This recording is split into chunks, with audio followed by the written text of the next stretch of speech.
Hi, today I will be reading Three Hens and a Peacock, written by Lester L. Laminack, illustrated by Henry Cole.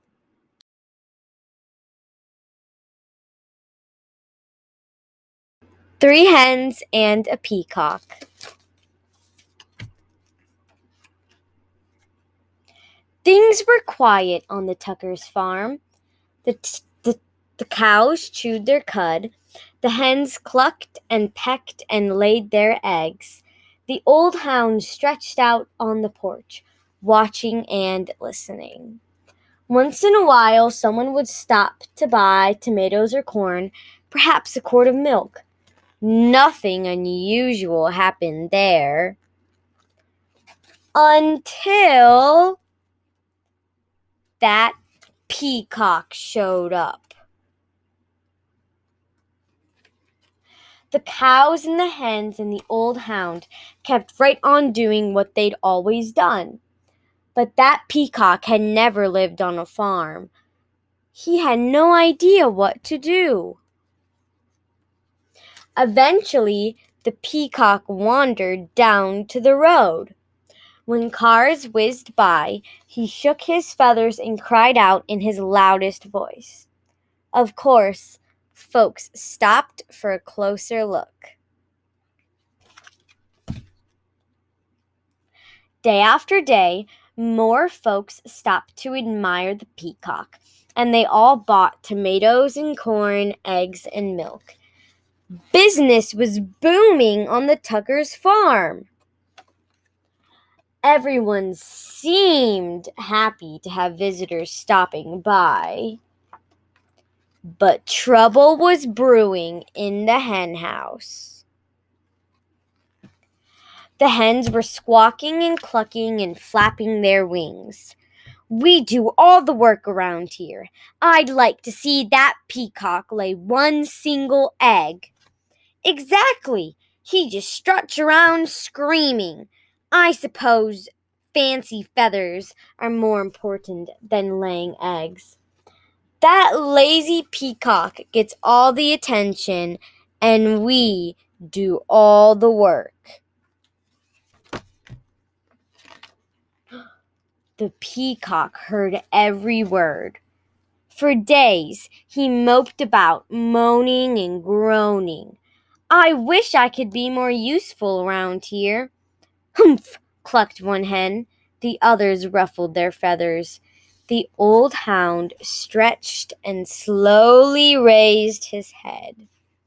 Why not let the peacock stay here to be useful, while you hens take the glamorous job down by the road? The three hens began clucking to one another. What a wonderful plan! Yes, it's a fabulous idea. Oh, ladies, we must simply fancy up our feathers tonight, and nothing but our brightest beads, bangles, and bows. We'll stop traffic for sure. Why, you girls know I can strut with the best of them. The peacock perked up. Let's do it, he declared. Tomorrow I'll stay here, sit on a nest, and cluck. And we'll get all gussied up, said the hens. We'll be so glamorous. At sunrise the next morning, the hens strutted down to the road. The peacock marched right to the hen house and poked his head inside.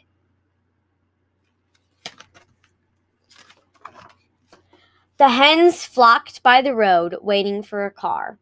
When they saw one approaching, they clucked and squawked and flapped their wings in a flurry of feathers. But every car was right on by.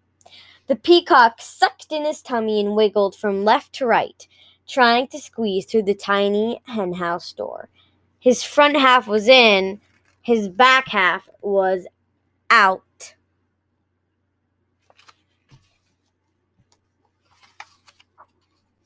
Down by the road, those hens tried every chicken trick they knew.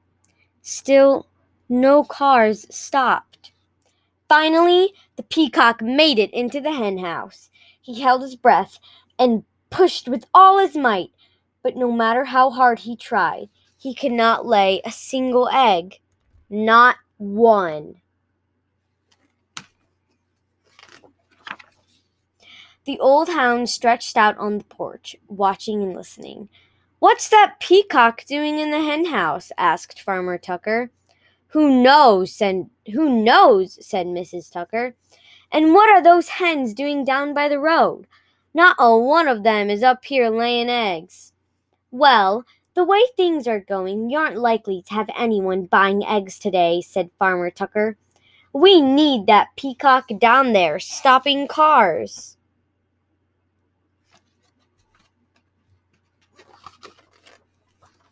When the peacock heard that, he smiled the biggest smile you ever saw on a bird's beak. "I am helping," he thought. He squirmed back and forth until he popped out of the cramped hen house. Then he trotted off to find the hens.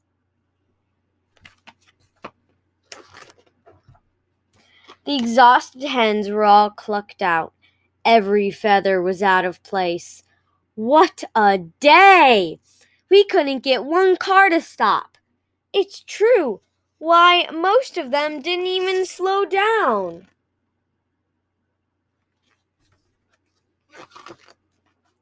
The peacock met the hens as they trudged up the road.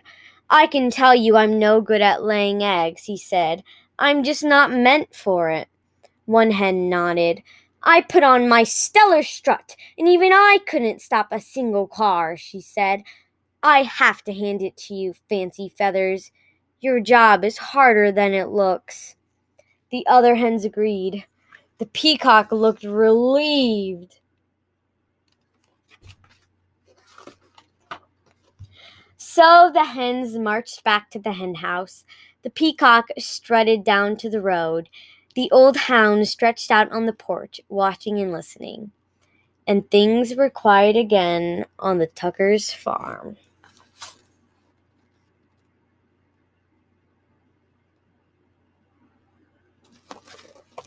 The end.